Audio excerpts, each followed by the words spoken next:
Greetings and welcome to episode 156 of the Words About Gamescast, the weekly video game podcast for words about games. I am your host, Amy Alexander, and I'm joined this week by Keith Robinson.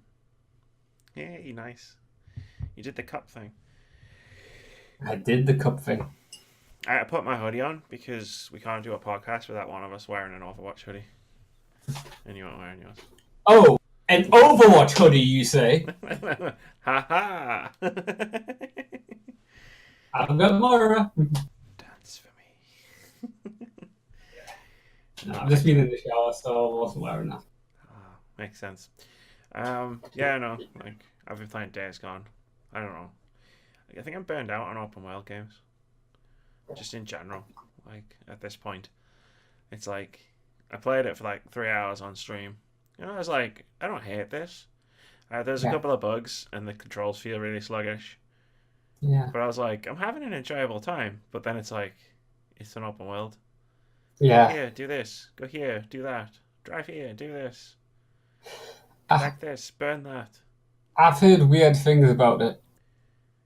One of which is that, like, part of the premise is your bike gets broke, so you need to fix your bike so you can, like, leave the area. That's pretty much the game. And also that you're driving around the area in a bike.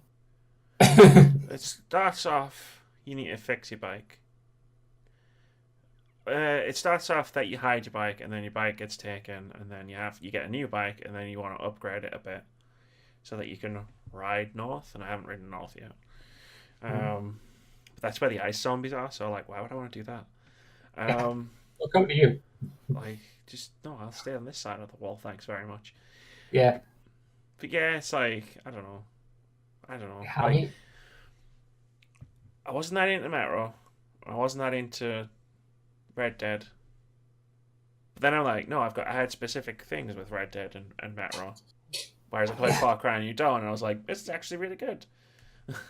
Maybe I'm not burned out on open world games. I don't know. Um, the bugs you've had, I have heard that there's specific audio bugs where like certain things will just disappear, like the noise of your bike, Oh, I haven't or had everything any other audio than bugs. certain like noises you're making, so your character sounds really loud because there's nothing else happening.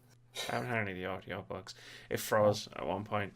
Um, very, very weird. Like the whole screen went black, and then it all froze. It wasn't anything that cost me any time, thankfully. But I've heard some pretty egregious bugs. Yeah, So it's like, yeah, I'm on the lookout for those. Like, I'd rather not. I'm I'm thinking I might stream it to completion on Twitch, but like if the game starts breaking down around me, I will just be like, nope, peace. I'm gonna go back to Resident Evil and go looking for all those bits of lore I missed.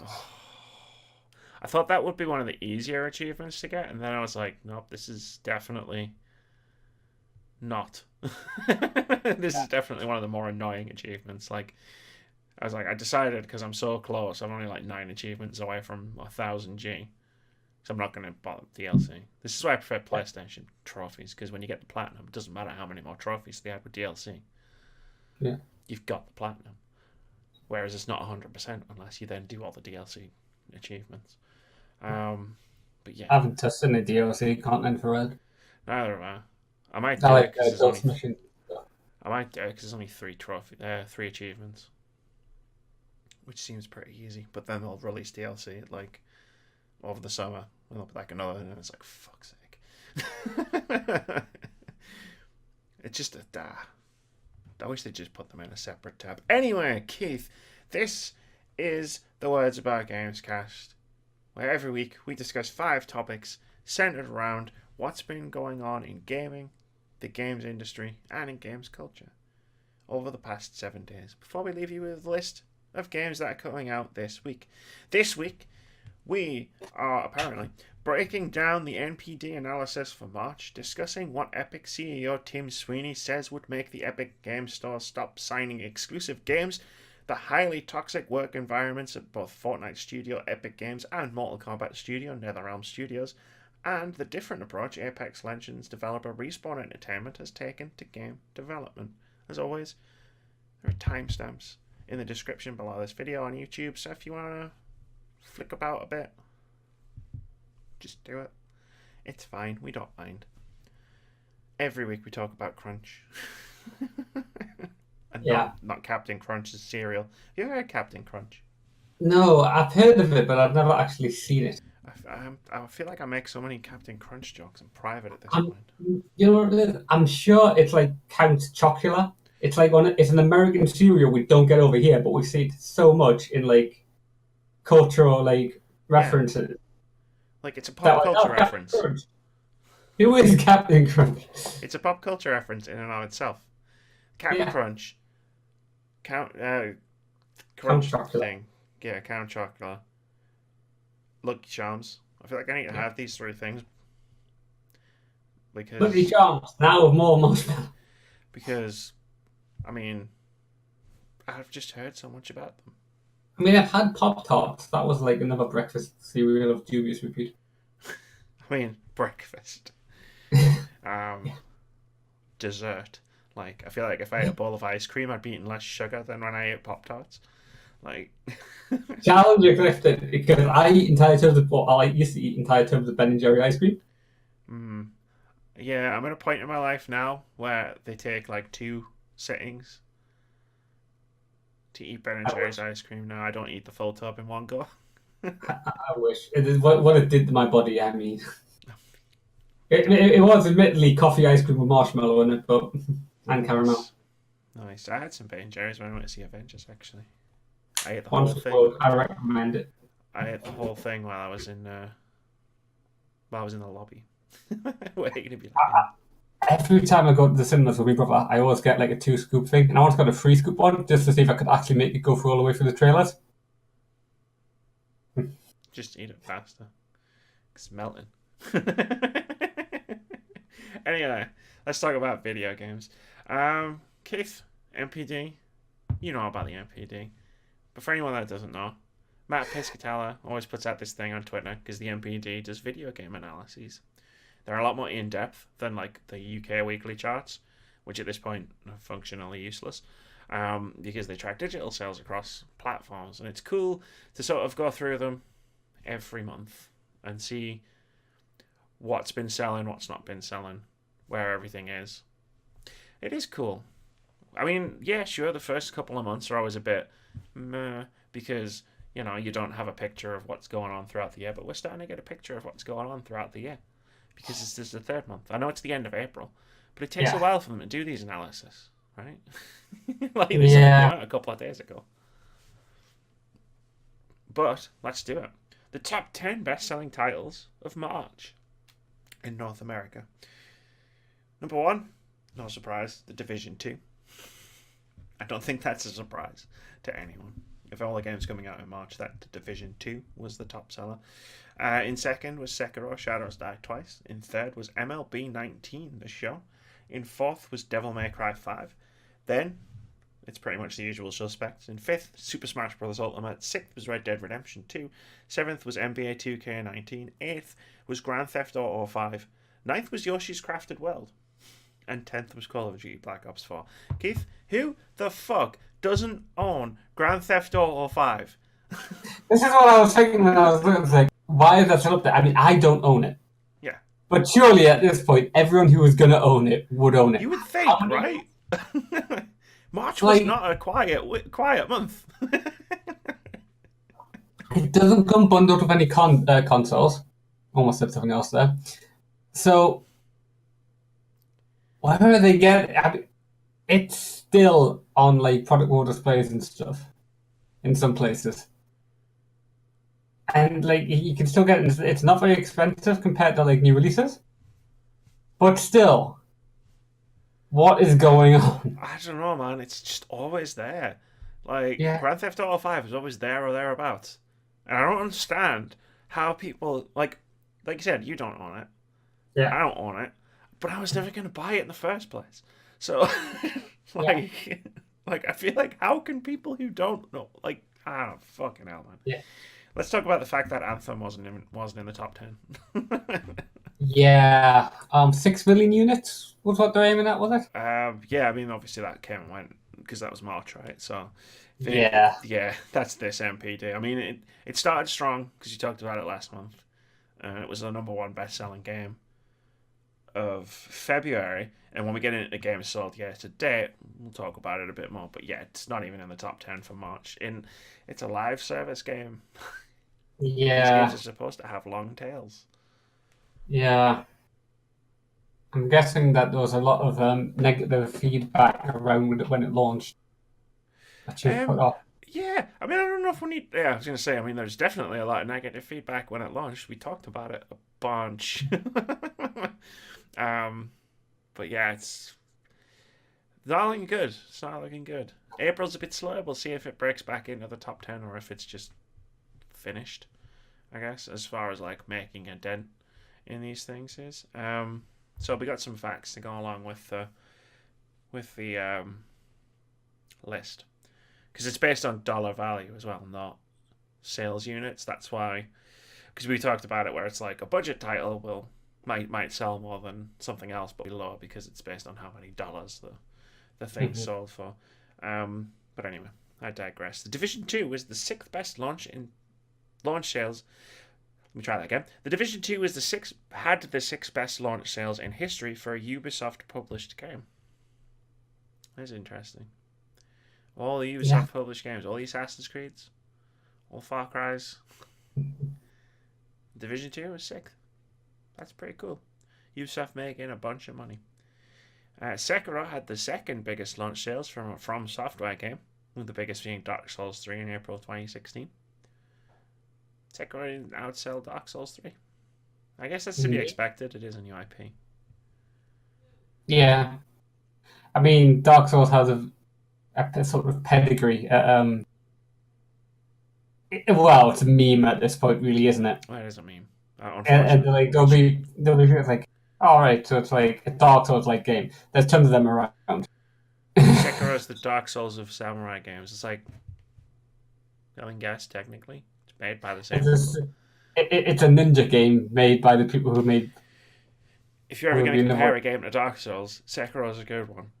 Yeah, because it's made by the people who made it. Crash Bandicoot, not so much. Crash Bandicoot, the Dark Souls of 90s video games? It was the Dark Souls of platformers, I think, and so that was a thing someone wrote. Yeah, I did a podcast about it because I got really I'd had it with the Dark Souls comparisons. We did an old podcast, which I called the Dark Souls of gaming podcasts. You could tell a lot of people hadn't listened to what we talked about and had just seen the title because it wasn't the negative feedback to that was quite funny. It was like, no, it's an ironic title. I'm just as sick of this as you are. MLB The Show had the best launch sales in franchise history and the best launch sales of a baseball game ever. Good job, guys. Congratulations. Devil May Cry 5 had the second best launch sales in franchise history, the best being Devil May Cry 4 in February 2008. That's a long time ago. Yeah, 11 years. Yeah. I mean, I know DMC came out and then it went quiet for a bit, but I hadn't realised it had been that long since DMC game came out. Also, I just think DMC suffered because the title was DMC Devil May Cry, which meant that the title was Devil May Cry, Devil May Cry. But, you know. DMC. Run DMC. Speaking of titles... Yeah, I was thinking a rap song was going to kick in if you say too much. I can't rap. Speaking of titles, though, you remember last week we talked about the Xbox One S? Yeah. The Xbox One S all digital. And I was talking about how someone had posited on Twitter, oh, it's a mouthful, why didn't they call it the Xbox One D? And then I did the look to camera thing where I was like... Someone pointed out that the acronym for Xbox One S all digital, basically they just called it the Xbox One SAD. And I was like, fuck. It doesn't have the smiley face of a disc drive in it. I know, right? Like, it's just a sad Xbox. And that's all I'm going to be able to see right now. The top 10 best-selling titles year to date. Number 1 is Kingdom Hearts 3. Damn. Number 2 is The Division 2, which goes straight in there at number 2. Number 3 is Anthem. Number 4 is Resident Evil 2. Number 5 is Red Dead Redemption 2. Number 6 is Jump Force. Go Jump Force. Number 7 is Super Smash Bros. Ultimate. Number 8 is Sekiro Shadows Die Twice. Number 9 is Call of Duty Black Ops 4. And number 10 is New Super Mario Bros. U Deluxe. So, Division 2, Sekiro have both broken into the top 10 year to date. Like, in their first month, straight away, just in there. Division 2 outsold Anthem. Yeah. 1 month less on the market. Yeah. Because they came out like 1 month later. So like Division 2 is only running on like 2 weeks, 2.5 weeks sales in this NPD report, because it came out like the 15th of March. And Sekiro, I don't think it'll be in the top 10 by the end of the year. Yeah. But it's pretty cool that it's in there now. Like Jump Force, I don't think Jump Force is going to be a top 10 bestseller. But it's like, that game had an audience. And it was like, that audience didn't give a shit what else was coming out. We're buying that game. They were buying that game. And good on them for buying that game. Resident Evil 2 is hanging in there, though. Which is nice. I have a copy of that game. It's outsold Red Dead Redemption 2 in 2019. Yeah, there is that caveat in 2019. In 2019. I'm pretty sure, like, previous 12 months, like March to March, I'm pretty sure Red Dead Redemption 2 is the top selling game. But Red Dead Redemption 2 is like, I mean, Grand Theft Auto 5 still gets sold a lot. So the fact that there's 4 games ahead of it is I think is pretty cool. Fun fact, Kingdom Hearts 3 is now the best-selling game in franchise history. The previous best-selling game was the original Kingdom Hearts, which came out in 2002. Yeah, it confuses me though, because it's like, oh, but that's only like 3 games. Wait, no. There is a weird numbering system for Kingdom Hearts, which sounds like Skynet trying to take over Disney. There have been 67 Kingdom Hearts games. I'm not entirely sure if you're. I don't know whether I'm exaggerating or not. Like, I never played. I know there's one which has like decimal points in at least, and it's like what? Kingdom Hearts Final HD 2.8 Final Chapter Prologue, I think, is the title of the game. It's the Final Chapter and Prologue, and I'm pretty sure it's got the number 2. It kind of went to the Borderlands there with the pre-sequel. The pre-sequel was but the thing is, like, Kingdom Hearts is deadly serious. Borderlands is to make Kingdom Hearts is deadly serious, but also kind of sounds like it's like they used a random word generator. Pretty much. I know. I'm not going to even try and dispute that. Like, I didn't play it because they were like, oh yeah, like it's going to tie in the story of like all of the previous games. And I was like, oh, you mean like the first 2? No, all of the previous games. Including that one we released only on mobiles, and that one we released only on the DS, and that one and I was like,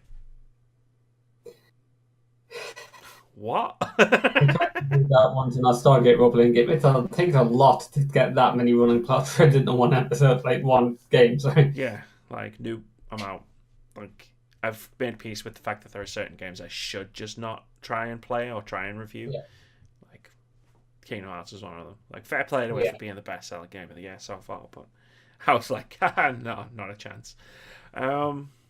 Also of note, Nintendo Switch was the best-selling platform of March, as well as the first quarter of 2019. Nobody is surprised. Switch is going to be the best-selling game of the console of the year. I thought about predicting it for a prediction, and then I didn't, because I was like, it's too obvious. Keith's either fallen asleep or he's completely frozen. Let's move on. Technical issues. Fun. Have we restarted? I have. I mean, I had, and then you were like, broke the fourth wall. Have you restarted? God damn it, Keith. Anyway, let's move on. Don't move so quickly. Your internet connection can't handle it. Well, if you need to move, if you need to gesture wildly, do it in slow motion. Like, like that. Yeah, pretty much. Epic would stop exclusivity deals if Steam committed to a permanent 88% revenue share for all developers and publishers. I am reading from a story written by Emma Kent over at Eurogamer, who writes, Tim Sweeney's been tweeting again. And this time, he's really stirring the pot by declaring Epic would stop signing new exclusives if Steam committed to a permanent 88% revenue share for all developers and publishers without major strings attached. In the unlikely event of this actually happening, Sweeney says Epic would even consider putting its own games on the Steam store. Quote, "Such a move would be a glorious moment in the history of PC gaming and would have a sweeping impact on other platforms for generations to come." The 88% figure is the current amount the Epic Games Store gives to developers and publishers, with the store itself taking the remaining 12% of the revenue. Steam currently offers developers a tiered revenue split, the lowest being a 70% share for games selling under $10 million. Titles that hit the $10 million mark get a 75-25 split, while the really big blockbusters that sell over $50 million allow developers to keep 80% of the revenue. As Sweeney explained in later tweets, no major strings attached means games can use any online systems like friends and accounts they choose, games are free to interoperate across platforms and stores, and the store doesn't tax revenue on other stores or platforms, such as playing Fortnite on both PC and iOS.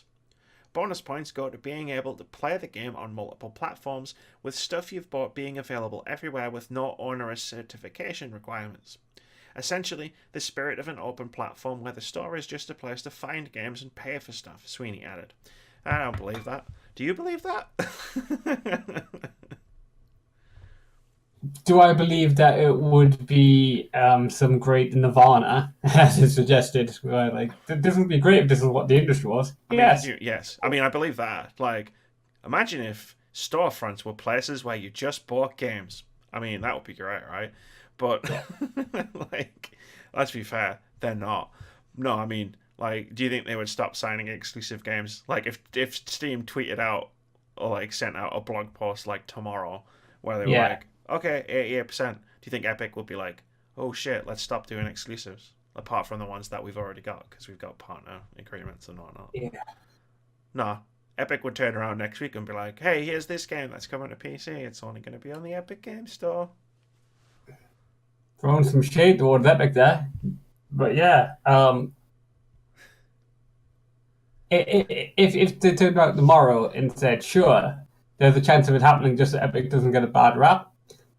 But in the future, if Steam goes with 88% split, I don't think we're going to get an end to exclusivity. Well, it depends when they do it, because I think Epic aren't going to do this exclusivity thing forever, right? They're literally just trying to raise their profile and get people into their ecosystem. Yeah. And they can't just do that with Fortnite. As much as it's the biggest game in the world, it's also like a game that I don't play, a game that you don't play. Yeah. It's actually a game that nobody in the Words About Games ecosystem like plays. Yeah. I really need to start hiring. I need to find a Fortnite guy. Yeah, it's kind of hard to hire when you all you offer is like air hugs. What's wrong with air hugs? Air hugs, high five, fist bumps, memes. Look at all the memes. I pay you in memes and you will like it. I'm a meme machine. Occasionally you get a free game, but anyway. Do you think Steam's gonna call his bluff? Absolutely. No. And not just because I have made predictions about like Valve this year, and how they're gonna like try and fight back against everybody. Epic, and I don't see Valve turning around and going, sure. Yeah, let's do that. I mean, to be fair, the introduction of this tiered thing speaks volumes about how they see themselves. Oh, absolutely. Well, what was funny was when they introduced the tiered system, it was clearly like they were trying to keep the big fish. Yeah. And then the big fish are the ones that are fucking off and going to Epic anyway. Because at the end of the day, even if your game sells $50 million or more, you still have to give 20% to Steam, to Valve. So if you sell on the Epic Game Store, you still only have to give 12%. And if you don't hit $50 billion, you still only have to give 12%. Like, I don't know about... I'm not an accountant. But if I got to keep 88% or 80% of the money that I make, I know what I'd choose. Yeah. um, you've put up a good point, which I didn't read this quote until you put it in. Which is World War Z. Yeah, given that World War Z has suggested that exclusivity might be the source of higher PC sales than they estimated, would it be a good idea? What is to go back to Steam to not have Yeah. exclusives? Well, I actually looked this up because I was like, really? Because at first I thought, oh, you're talking about Metro Exodus because that had like 2.5 times the sales of, Nope. and I was like, nope, this happened a few hours ago, where it was like, yeah, Ice Gamey. you did. I mean, I was streaming days gone, but yeah. Yeah. So there's a Let thing me here, have this. which is World War Z. Selling way above expectations on PC thanks to its Epic Games Store exclusivity, according to Saber Interactive. In a press release, someone said from Saber Interactive, on the PC specifically, we are performing way above expectations thanks to the support we have received from the Epic Games Store. Although they didn't say what that support actually was. The game passed 1 million units sold on all platforms, and more than a quarter of those sales were on PC. Which means more than a quarter of those sales were on the Epic Games Store because it's an Epic Games Store exclusive. So it's selling really well. And then the month before, Metro Exodus was an Epic Games Store exclusive, and that sold really well. It's almost like having a small storefront where people can see your games come out is a good thing. Right. Because, yeah, right? So you get a free game every 2 weeks, and it's the only place you can play Fortnite. So everybody who's playing Fortnite on PC and people who want free games every 2 weeks are installing the Epic Games Store client, and then when new games come out, they can see them. Yeah. Like, you can see when a game comes out because it's not like all of the shite that comes out on Steam to the point where you just can't really see games. Like, ever. And we've talked about it to death, so I'm not going to go through it again, but it is like, yeah, actually, releasing on the Epic Games Store doesn't seem to have hurt these games at all. Like, go figure. It's almost like it's not that inconvenient for most people. And the whole no Steam, no sale crowd. Yeah. Would just... I mean, they might not have bought the games on Epic, but a lot of people have. Yeah, it doesn't appear to have hurt the games in the slightest. No, which I'm thankful for, because if it had... If that was the thing that motivated the game industry, if, like, was the walk with your, like, talk with your wallet thing, given all of the other stuff we had, is just kind of like, controller. That's it. Pack it up. That's where you drew the line. 156 episodes. We're done. We're out. To be fair, oh man, I've been in the Steam forums for a couple of games. And I wish I hadn't bothered. Like, people talk about, like, oh, the Epic Game Store doesn't have forums, it's anti-consumer, like, no one's gonna want to be there. And I was like, have you been to those forums? Holy fuck. I got stuck. I was playing Dark Devotion. Yeah. And it keeps crashing. So I went to the Steam forums, just like, is anyone else having this issue here? This game keeps fucking crashing. Yeah. And I went in, and there were 3 threads, because weirdly the game is getting lots of negative reviews in China. Very strange. It's nothing to do with politics or anything like that other game that came out, ironically called Devotion. Yeah. But and then there's just, because the protagonist of Dark Devotion is female, so there's just a bunch of threads where it's like, I want to play as a dude, and I was like, fucking hell, man. And then I was like, because I played this game I played years ago called Eater, and I've totally gone on a tangent here, but we've talked about the Epic Games stuff.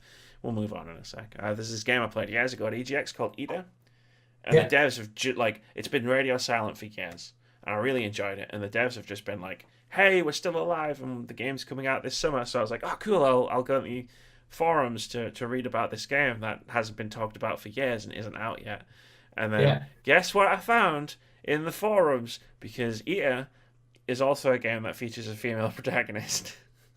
I was like, this game isn't even fucking out yet, guys. And then it's like at that point where you go, maybe Epic's got a point. Yeah. Maybe forums aren't a good thing. Mm.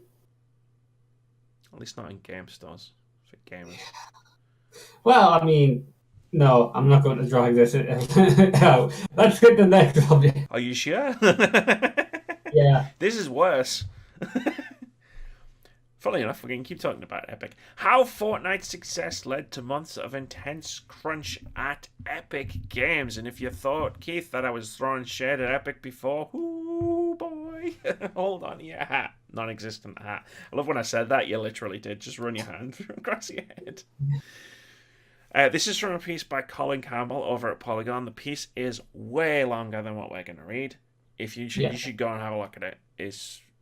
I want to say it's fantastic. It's a fantastic piece of journalism. It's not fantastic. It's horrifying. But I'm going to read some of it, and we'll get the gist of it.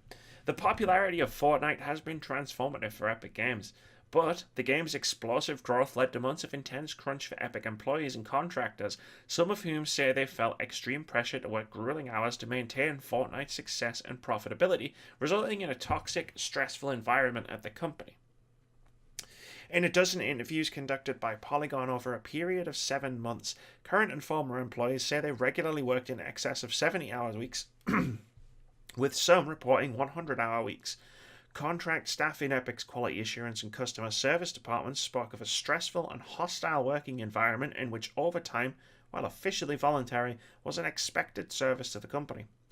Although contract staff were paid overtime, developers report a culture of fear in which they were expected to pull long hours as part of their job. Some reported suffering health issues after working consecutive months of 70-hour weeks. Polygon interviewed current and former employees of Epic, including full-time staff managers and contractors working in development, QA, and customer service departments. They all requested that their identities be protected for fear of retribution from Epic or other employers in the games industry. And then I just pulled some quotes. If you have any thoughts, Keith, while I'm reading, just feel free to jump in. I'll take a breath after every paragraph, so you've got space.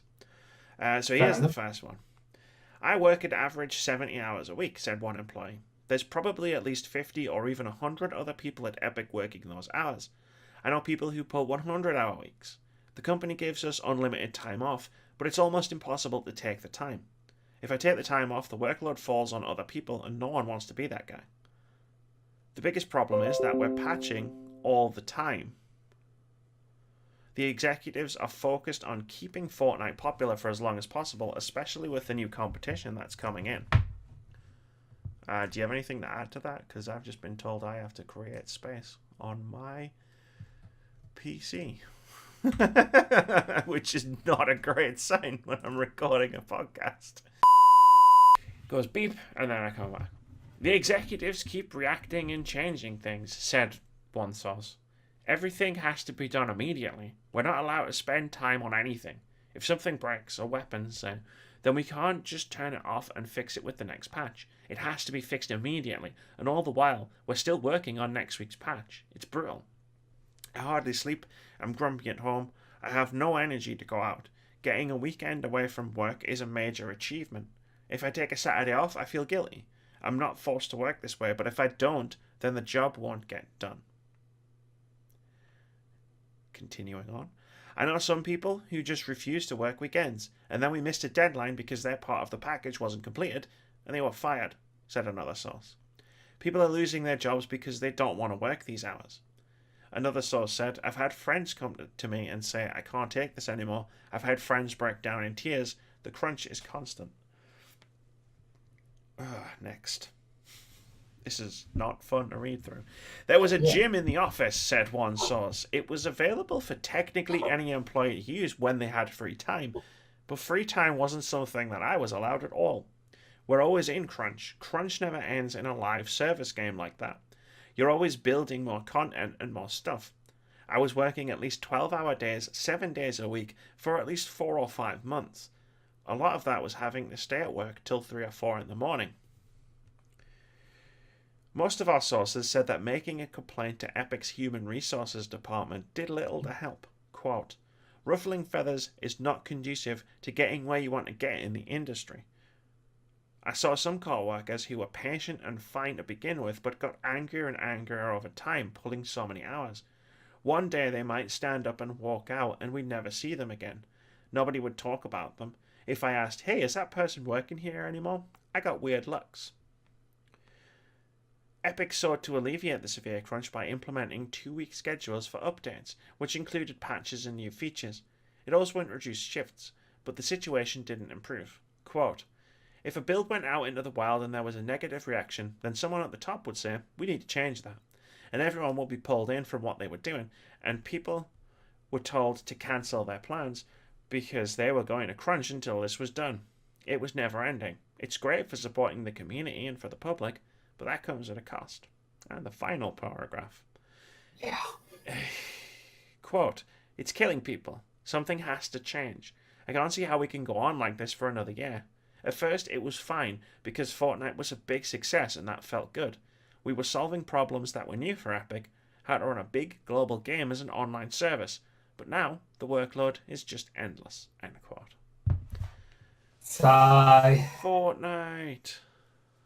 Crunch. This is this year's topic. Like we had previously with loot boxes and like DLCs and other horrendous stuff. It's just this year's go-to thing, isn't it? I don't know if I'd put it like that. It's just this, yeah, it all seems to be coming out. It's obvious that it's been going on for a while, but now we're hearing a lot about it. And the basic thing is, the company wants you to work this amount of hours. The entire industry, it seems, is saturated with this mentality of basically, oh, you want to be a game developer? Be prepared to work 100-hour weeks some of the time. Apart from here, where it appears to be all of the time now, you are working like 60 or 70-hour weeks. Well, I'm sick of calling it crunch. Yeah, it's not crunch. No. This is like a mindset to make this is the norm. They've normalized crunch all the time, which is when Red Dead came out. After it came out, we discussed the crunch and how it was 18 months of crunch and how people were complaining about, like, they were complaining to these reporters now because this was kind of unheard of to have 18 months of working these hours. It was like intolerable. When our hearts went out for these people working this, and we said they really need to unionize the games industry to prevent this from happening. And then we're looking at Epic, which has been getting loads of positive press at the moment. And their reaction to like all the success and stuff is basically have crunch all the time to do a constant bam, bam, bam, bam, bam of content to come out for their games. So they're always got something new, always got something to keep people playing. They're always got the money coming in. But when you look at what it's costing, there's the human cost associated to this. I don't know if it's killed people because it's mentioned in the quote there. But it's definitely like burning people out of this industry at a rapid rate. Because we keep seeing about people who have whose mental health is utterly destroyed by these working conditions. Which, if you explained to any layperson, to be like, "What on earth?" I mean, a lot of gamers will be like, "What on earth?" because they don't know about this stuff. If you went into like a job center and said to someone, "Oh, there's a job opportunity at this place," you will basically be expected to work like 50 to 60 hours a week. Apart from at the end, there'll be like a 3 or 4 month period where you'll be working 70, 80 hours. They would go and look for another job. Well, this is the thing. Or they would complain that it's broke some sort of labour laws. I mean, that's on the low end of the scale. You're talking like 3 to 4 months of working like 8 hours a week. They're talking like non-stop. Yeah. Up to 100 hours a week. Yeah, this is the most insane. This is the most insane we've seen it, which is basically non-stop. Which is why I mentioned Red Dead earlier because I can't remember when the story broke for that. That was end of last year. I mean, we've had Red Dead, we've had Telltale, we've had BioWare. We've had a lot of studios where it's just come out that basically it's a fucking nightmare to work there. Like, I remember crunch has been around like as a term for ever, as far as I'm aware, like when we talk about video games. And I've always been like, that's pretty shitty. Mm-hmm. But I remember when crunch was just like the last few weeks of a project. Like, they would talk about it. It's like, yeah, we did this where we were like working all the time and we slept at the office and like because we were just crunching to get the last bit of the game out. And I was Yeah. like, that sucks. But it's a few weeks, right? Yeah. And then everybody gets a break when the It's game the comes out. it's the salami slicing, and if you haven't seen Yes, Prime Minister, you probably don't get that reference. But it is the small little cuts where they can take what they want, and it just keeps going and going and going and going. And it now has gotten to the point where it appears that there are some organisations, some companies who believe that they can ask for 100 hours a week from their staff, and they can just fire people who don't want to do that. They can just go, nope. If you don't want to do that, you can get a job elsewhere. I believe the quote from the Red Dead Redemption 2 article was, if you don't like it, you can just fuck off down Tesco's. Yeah. Where you'll get like a 30 to 40 hour job if you're lucky.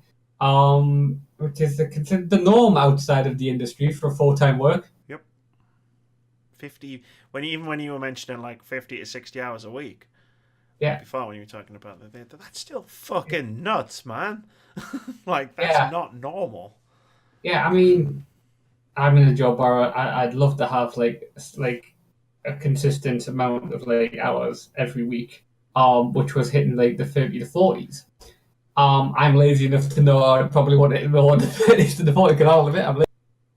When I hear about people doing 50 hours a week, my first thing is like, man, that's hard for you. And if they go, oh, I love it, it doesn't feel like work. I'm like, no, that's fine for you if you're happy with that. But even then, I'm thinking, I've seen people burn themselves out working too much. I hope you're not overdoing it. When I hear about like all the stories I hear about crunch and that, it's like the hard job sitting in front of the computer screen where you should have 5 minutes off during every hour to look away from the screen for your eyes' sake. And then we just hear about all this about the stress and the mental breakdowns and the people just disappearing, and it's like, this is not a good industry. I love some of the stuff that comes out of it. Oh yeah, 100%. Like, I love video games. I love the video game industry. Like, it's my favorite thing. Like, like entertainment medium. Like, you've got TV and movies and books and comics and whatever. Like, video games is my thing. Like, people talk about like, oh, they have to watch the newest TV show or the newest film, and I'm like, I have to play these games because they're fucking awesome. And then more and more, we're just hearing about the human cost behind these games, and it's like, I don't even know if I want to play. Like, this story and the next story, which is also about crunch, or about games that I don't play. But when it's like, I mean, we had this discussion when we were talking about Red Dead last year, and I was like, because I think it either came out right before the game came out or just after it. And I remember saying, I don't really want to play Red Dead anymore. Like, after hearing about what it cost the people who made it. Yeah.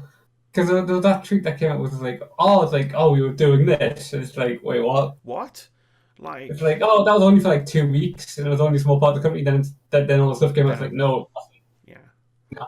They were saying it like, yeah, I remember it was the manager and one of the senior people. Yeah. And we worked 100 hours a week on the writing, and they were saying it like that was an awesome thing, and it's like, this is fucking good. Like, that's over 5 days. Yeah, that's not acceptable. Like, no, that's not a good thing. You should be boasting about it. And to be fair to that quote, is kind of what broke the dam, almost. Yeah, because that quote kind of got people to go talk to the press. Yeah, that quote got the Red Dead Redemption story started, which obviously it's just then gotten all of the other stories going, and now we're in a point where everybody's talking about it, and it's a good thing that everybody's talking about it. Because I mean, I never expected the live service industry to be permanent crunch. Like, to this, it was not something that I thought about. Well, that's the thing. It's a live service game. Like, they can't, like, you can't start slowing down. Yeah. And we'll talk about that more towards the end of the podcast. Because we've got another thing about another live service game, which ties into that particular portion of it. And I know it sounds weird to go, we're not going to talk about that as the next story, but I've spaced these things out in a very specific way. Because if anybody who was following this story and the Fortnite story will know, I mean, when we talk about dams bursting, there was a very immediate reaction to the Fortnite story from an entirely different set of developers, which is the next news story, which is former devs speak out about severe crunch at Mortal Kombat studio. So this is from Andy Chalk over at PC Gamer, who writes, because this one's worse. I'm just going to preface that right now. Spoiler alert, everything we just said about Fortnite from the stories of the people who worked on it, this is worse. Tuesday's report about brutal crunch on Fortnite's development in Epic Games has spurred former NetherRealm developers to speak out about the working conditions at the Mortal Kombat studio. The allegations on Twitter from a former full-time employee and multiple former contractors paint an unpleasant picture of long periods of crunch throughout the development of Mortal Kombat 9, 10, and the Injustice fighting games. PC Gamer also spoke with 4 members of NetherRealm's contractor QA team who corroborated the reports of months-long crunch and poor pay for contract workers during their time at the company. And again, I'm not doing the whole thing, but you should go and have a read of this over at PC Gamer. Unless, you want to feel good about yourself, I guess. Quote, on Mortal Kombat 9, crunch officially began after New Year's Day 2011. Of course, we did a bit of pre-crunch before that, just to make sure we were in a good spot for crunch. This was on scheduled documents. This was not a wink-wink, nudge-nudge, passionate, hard-working thing. This was mandate. That was James Longstreet, a software engineer at NetherRealm for 2 years, wrote on a Twitter thread. Continuing, I took 1 day off between January 1st, 2011 and the day one patch. And the day the day one patch was approved. It was my birthday, and it was on a Sunday, so it was okay if I was just on call. I was allowed to go to a friend's wedding, on call of course, on Saturday night, after working an 8-hour shift first. Those were the only 2 days I didn't work from at least 10 a.m. to at least midnight. We were all doing this. I mean, except the bosses, of course, who would leave after dinner. End quote. Beck Halstead, who contributed to Injustice 2 as a contract concept artist, weighed in on Twitter with more allegations in response to Longstreet's tweets, saying that NetherRealm Studios needs to be exposed for predatory and abusive behaviours in the same way that Riot, Epic, and Telltale have. Halstead claimed that the studio relies heavily on temporary workers on a 9-month on, 3-month off cycle with zero benefits, near minimum wage, strung along with lukewarm messages that maybe you'll be hired after the next contract. I can see you shaking your head, and yeah, I agree. Former NetherRealm QA analyst Rebecca Rothschild backed up Halstead's statements, writing on Twitter, I worked as a contractor at NRS and can confirm everything Beck Halstead has laid out here. Lots of amazing people work at NRS, but there are serious systemic issues that need to be addressed. PC Gamer spoke with Rothschild just about her work at NetherRealm from 2014 to 2016 on Mortal Kombat 10 and Injustice 2, and she painted a similar picture of poor treatment of contract workers and long periods of overwork. Rothschild described severe massive crunch periods trying to make submission deadlines. Quote, for each one, it felt like we were coming in hotter and hotter. I was working 90 to 100 hour weeks for both titles. I can personally say from my recollection that nothing improved from Mortal Kombat 10 to Injustice 2. Everything was down to the wire. Everything was worse, end quote. QA tester Isaac Torres wrote that in his experience, those 100-hour weeks, at least for the QA team, weren't even efficient. Quote, I can't speak to how it is now, but even crunch itself was totally mismanaged in QA. The amount of times people sat around waiting several hours for a new build was insane. Tasks were rarely given out, so unless you were self-motivated, you likely had no clue what you should be doing. I don't know how anyone thought crunch was even remotely useful, end quote. Rothschild said the same thing about her time working on Mortal Kombat 10 and Injustice 2. During months-long crunch, QA would often spend hours with nothing to do waiting for work. Another former employee, who also requested anonymity, said they and a workmate filed a formal complaint about NetherRealm Studios with the Equal Employment Opportunity Commission. Quote, we brought up the harassment, the bathroom issue, the secret nicknames that the devs had for all the female employees, the lack of women who actually had full-time jobs, the singling out that we experienced, etc., etc. It took a year for the EEOC to decide that apparently nothing bad had happened, and on top of it all, NRS insulted my coworker and me, telling us we were misremembering everything and taking personal jabs at our skills. We tried to get others involved, but they were scared of getting blacklisted and being retaliated against, which made our case harder to get pushed through. NetherRealms lawyered up against us, they added, but took no direct action against them as a result of the complaint. The former employee told us their contract was not renewed, however. End quote.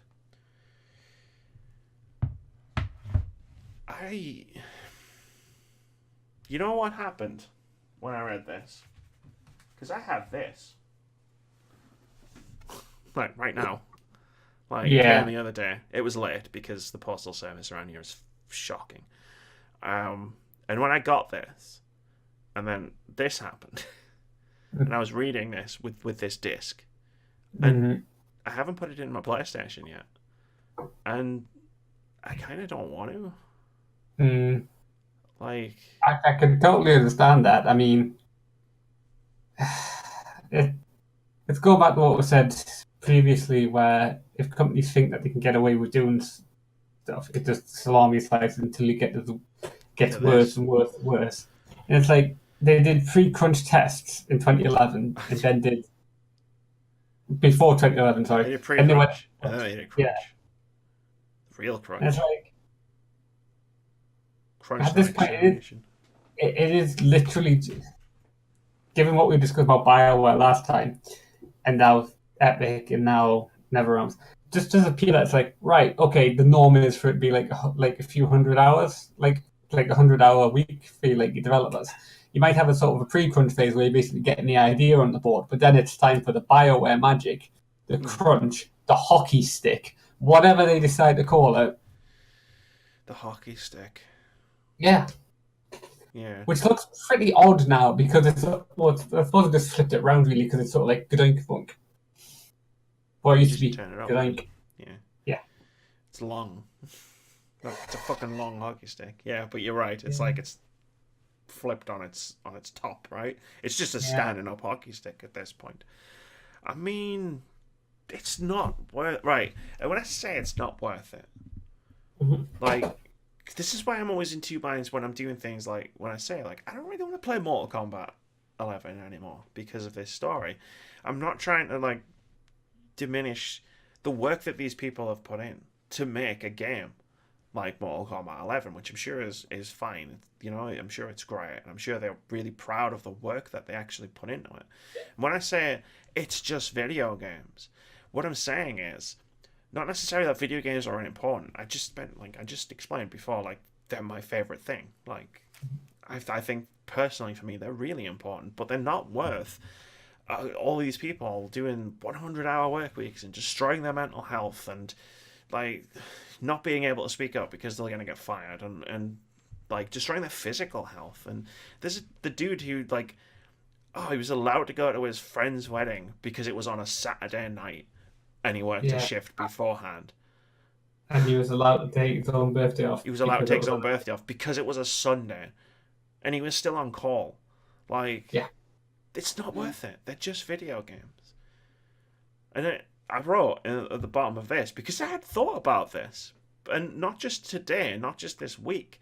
I thought about this 2 years ago when Injustice came out. Of like, they release really polished fighting games every 2 years. I've always wondered how they did that. I mean, those games look beautiful. I mean, I wouldn't want to play Mortal Kombat because, you know, I don't have some Hannibal Lecter-esque desire to see what the inside of someone's face looks like.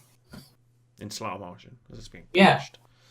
Or see dad rip his daughter's own... Yeah, let's not go into that. Anyway. Yeah. It's like... But we understand now how they're producing this stuff. Yeah. And it's basically been going finish them to their own employees. Pretty much. Like, it's just... Why? No.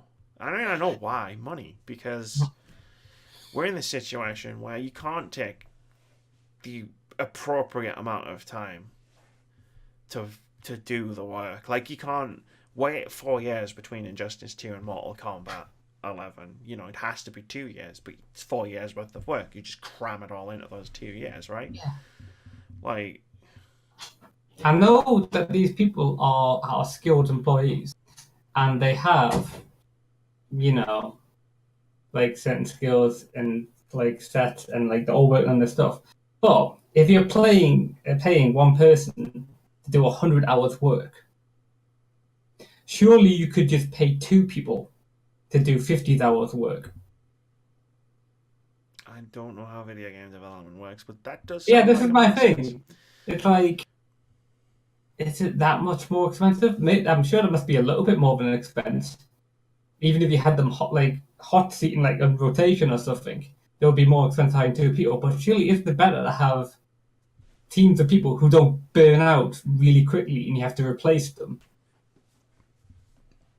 I mean, this is all setting aside the fact that once you hit a certain amount of work, like in terms Yeah, of the hours that you work, like your quality doesn't your go down. productivity drops. Like at a certain point, and a lot of these video game studios seem to be passing that point on a weekly basis. Like crunch is just pointless. Yeah, well, I mean, we heard it before when it was just like the Anthem. Anthem. Maybe. We knew that it was broken, but there was nothing we Yeah, could do well, about it. no, I was thinking about the people. I'm sure it was like somewhat one of the things because there's been that many now we've discussed about crunch, where they said that at a certain point people were so tired that their product was going down, and that they're all obviously going to accidentally make mistakes. Yeah. I mean, is this how we got the problem with Colonial Marines, where a typo broke the game? And what 8 years later that somebody realized there was a There was typo a in typo. Tever, That in yeah, the word Tever, which just made the aliens. really the AI was broken, and everybody couldn't Yeah, was just like the AI is fucked. Like what the fuck? yeah, And yeah, and like then some like one person, like 8 years later, discovers it's because there's a typo in tethering in one line of the code. yeah, which Would no, that was have called. happened about Crunch? I mean, I don't know. I don't know enough about what's going on I in mean, that I company. don't know if they even crunched to make aliens colonial marines. Like it probably like learning about this kind of stuff. Like probably did, and like it's stuff like that. Like it's just yeah, it just you don't need it. Don't do it. Like I can wait for games like to come Yeah. out, especially Um, like I can wait for games to come out anyway. Like even regardless of all this, but I can wait, especially if it means that these people can just have normal jobs. Like you say, like these people are obviously talented. I'd say they're fucking miracle workers. Like Mortal Kombat, the fact that Mortal Kombat 11 is a game that works, even though it was made under these conditions, like is a fucking miracle. Like it's a miracle that I could put that disc into my PlayStation and I'd be able to play a game that actually functions because these people have just like I shut down when I'm doing too much and I'm not even approaching 100 hours a week. Like, I mean, we've been on podcasts before where you can. I mean, we've talked about it afterwards, where you can see me. Like, I've had a day where I've been doing too much, or I've been working, and you can see when that's happened, and I'm just shutting down, and like and I think what these people go through, like these poor fucking people, who just want to make games, and the shit that they have to go through just to make some games. Anyway, the last one, because I said it was all going to tie together. Respawn details its plans to keep Apex Legends fresh, but avoid employee burnout. This is from a story written by Gita Jackson, I believe that's how you pronounce the name, over at Kotaku, who wrote, when Apex released in February, it was suddenly the hot new thing everyone was playing, including me, a person who does not typically enjoy competitive games. I left that in. It's commentary from the author, but I left it in because that kind of... we kind of both did that. Hello. Its fast-paced gameplay, inventive, diverse characters, and unique resurrection mechanic brought in players by the millions. Paying Ninja $1 million to stream it probably also helped. Now that Apex is time to cook... 1 million? I know, right? Players have voiced some issues they're hoping Respawn will address. Cheaters run rampant on the PC version of Apex, and players have asked for character nerfs and buffs, as well as some granular quality of life changes. A repeated subject of player criticism was the game's first battle pass, which they felt did not have enough rewards, especially after players surpassed level 100 of the pass. Players are hungry for new content, and with viewership on Twitch down to around 40,000 concurrent viewers from over 300,000 at launch, Apex Legends is losing some steam, although it remains quite popular.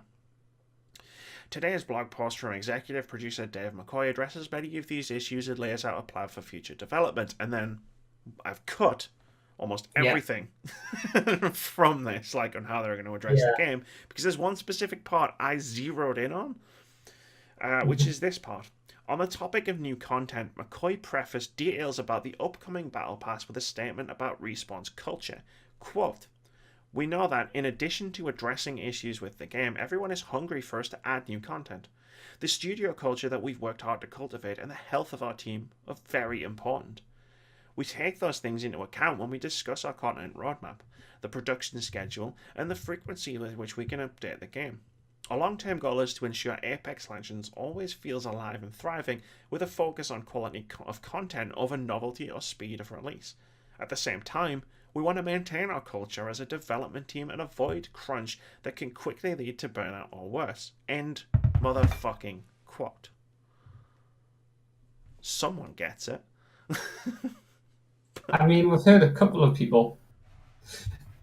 Who was it? Owlcat Games. The guys has yeah. recently, last couple of days, said that they are delaying a massive patch. Like, it was not a patch really; it's a massive like piece of content they promised, which was procedural dungeons. And they've mentioned they're delaying it by at least a month. And some of the reasons that mentioned it is because they didn't have enough experience running procedural generated content, and like other things, like basically that they're not going to like push out like a product which isn't ready and go overboard on it. And I'm just thinking it's like there's a couple of like companies now which have said stuff where it's like we could rush stuff out, but we, like, and this is another company which is saying we don't want this work ethic of We don't want to kill our employees, essentially. yeah. Like, here's what I wrote. It's a bit wordy. Bear with me, because I wrote a bullet point, which kind of ties in, where it's like, because there's a flip side to this coin, and it has to do with something you mentioned before about, well, our gamers aren't going to see this. The crunch part. What I wrote was, and it was very free-flowing, so it probably could have been worded better, is what I'm saying. But here's the question. Considering there have been many complaints about the speed of content updates in Apex Legends compared to other games, Fortnite, and that this is probably directly related to Respawn not working their employees half to death, can Apex hope to compete with a game like Fortnite when Epic are perfectly fine with working their employees half to death? Like, there's an issue where both of these games are live service games. Both of them are competing with each other. One, Fortnite, is the most popular, biggest game on the face of the planet, and pushes out regular, very quick content updates. And the other one is a really, really popular game. Like, just because it's low on it's like lost a bunch of concurrent. It's still a fucking very popular big game, but it doesn't push out content very quickly, and it's a source of complaint for a lot of people who are playing it who want more content, but they're not crunching non-stop, which is why Fortnite pushes out so much more new content, and Apex Legends is a lot slower. So does Apex even get at the races? No. And this is the main problem, right here. This is much like loot boxes. This issue isn't going to change really until the government get involved. Yeah. Because the way I look at it, that there's nothing which is going to make these companies ditch successful business practice, even at the cost of their employees, because that's what they're doing now. And because no one's coming up, because it's voluntary, they're not going to get involved in this. I mean, most of them won't even know. I mean, if you ask an MP about people being like, pseudo pressured into working 100-hour weeks, they would be very surprised and be completely bamboozled if you suggested that they weren't working in some sort of sweatshop, that they were working in a successful video game company in Lincoln, not a sweatshop in China, like that. Yeah. I mean, look at what it takes to get governments to take notice of things like this. Loot boxes back in 2017. Governments only started to take notice because it was Star Wars, the biggest entertainment thing on the planet, and it was because it was targeted not specifically but partially at children, and B, it was so bad that they had to take it out before it even came out. And when we were talking about Valve, because that was the other thing MPs took notice of, it was because a game almost came out on that platform called fucking Rape Day. It takes a lot, is what I'm saying. Yeah, I mean, Fortnite is the biggest game in the world, Yeah. but I don't think it's like news about what's like happening at the development side of it isn't the stuff that newspapers are going to report on. That's not something MPs are going to read. No. Unfortunately, I this mean, is short of someone having a meltdown and one of the Valve officers killing themselves in the building, which, God, not hoping that happens. yeah, it's not going to be an issue which is ever addressed. I think, and It's not at that that's level. Like, because I said before the loot box fiasco kicked off Battlefront 2 that they were going to push it far enough, the regulations was going to come down. yeah, And in this instance, I would say that that's not going to happen. Like, hopefully the games industry unionizes so we can, like, limit this stuff. Like, even unionization isn't going to fix this problem, yeah. but it'll help.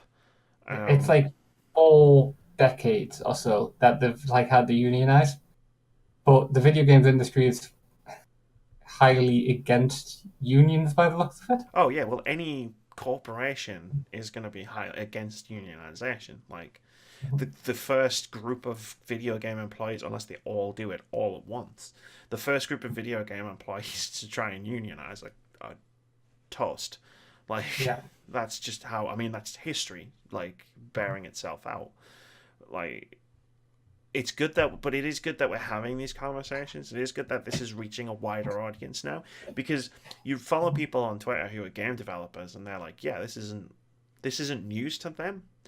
But what's happening is it's reaching other people now, so we're all talking about it, and that's good. And we need to keep talking about it. We need to never stop talking about it because we need to try and pressure the change. But the problem is, what would happen in 2 months' time if, because of this article, and I wish this, like, not this article, the Fortnite one, and I wish this would happen, but what would happen in 2 months' time if if Epic Games stopped crunching and Fortnite's content releases slowed down? They'd lose money. And yeah, people, lay people, as Keith pointed out, who don't follow this kind of stuff, would just start yeah, complaining that it's slowed down because they've set a precedent of how fast that they release yeah, content. And that's a big part of the issue now, because of how because it infects other games, because of how fast Fortnite pushes content out. Everybody expects Apex Legends to push content out that fast, even though Apex is doing the right thing by its employees. And it's a very messy situation at this point. And I'm not advocating for crunch at all. Like, Epic needs to stop working its workforce half to death, and if that means that people who play Fortnite don't get stuff quite as fast as they did before, fucking so what? Learn patience. Like, it's not worth it. It's just video games. Anyway, I ranted. The other thing I wrote down. This actually makes me more inclined to go back and play Apex Legends. Like, the flip side of what we just talked about with Mortal Kombat 11. yeah, It's like, I actually want to support development studios that aren't trying to kill their employees. yeah. That's like Which jumped up is, my list of priorities in it, 2019. Sorry, go on. yeah, that's an interesting statement. It's like I want to support like companies which don't try and kill their employees. Yeah, right? Is that a sentence you ever thought you'd be saying on this No, podcast? not in 2019. Maybe like when the robot overlords took over. But, like, no. And an EA developer as well.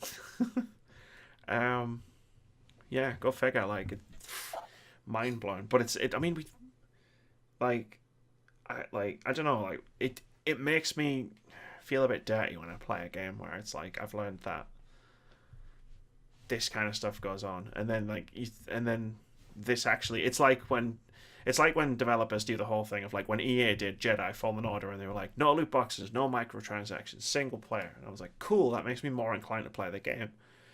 Mhm. This is kind of the same thing, where it's like we're trying to create a culture where we're not going to crunch. Oh, cool, that makes me more inclined to, like, if I'm sitting down, I'm like, I want to play a multiplayer game, I'll play it. Maybe I'll play Apex. Mhm. Glad I'm not a Fortnite streamer though, because I don't know how my conscience would handle playing Fortnite on a daily basis after reading all that shit. Do you have any more thoughts to add? It's not a great industry, the games industry. It's really. There's always like a darkness to all industries when you like delve deep in it, and I think we're just kind of because we keep talking about all the negative. We could really do games industry next week with just a load of good stuff. Okay, no more exposés on your work practices. No more crunch. No more 8chan AMAs. No more rape games on Steam. No more loot boxes. Just for a week. Yeah. If we could just have that. Please just have that. That would be nice. I mean, what do we have coming out next week that we know about? We have coming out games out this week. Some of these might sound familiar. I realized last week I overshot the week. So that April 30th was actually, we actually talked about it last week as well. You won't remember that because your thing crashed and I kind of sped through it myself. But anyway, games out this week. We have Final Fantasy XII, The Zodiac Age on Xbox One and Switch. Fate of Silence is coming out of early access on PC. And it's also coming to PS4 and Xbox One on April 30th. You've highlighted that, so... Yeah, on May the 2nd, we have 3 different games coming out. We have Close to the Sun on PC. We've got VA11 HAL A. Valhalla. That was a really rough thing. Yeah, Valhalla is what it is. I can remember this bartending one, isn't it? That was on Steam. Coming to PS4 and Switch. Yeah, when it came out. Yeah. And then we have Rise of Industry, which has its official PC launch. Yay. Close to the Sun is good. That was a long I was like, I'm embargoed. What can I say? Yeah. It's good. Nothing. I can't remember, right? I've got 3 games at the moment with different embargoes. One of them is there is no embargo. But I can't remember which one it is. So I'm gonna be very careful with what I say about these 3 games. One of them doesn't come out fucking halfway through May. That's going to do it for episode 156 of the Words About Gamescast. Sorry for all the edits. We had some issues. It's fine. Everything's fine. Yeah, I think we should just go. I think I'm talked. My throat's a bit hoarse. I ran in for like 20 minutes. I feel like towards the end there. But please give us something good next week. A sparkling gem of joy and hope. Just neutral. Just 5 neutral stars. A really awesome trailer for an upcoming game. Anything. A stealth launch like we had with Apex, where it's just like, and it's out. And it's out now. Ori, that'll do. Microsoft. Yeah. Mike, here, listen. We need Ori right now. Yeah. Anyway, say bye, Keith.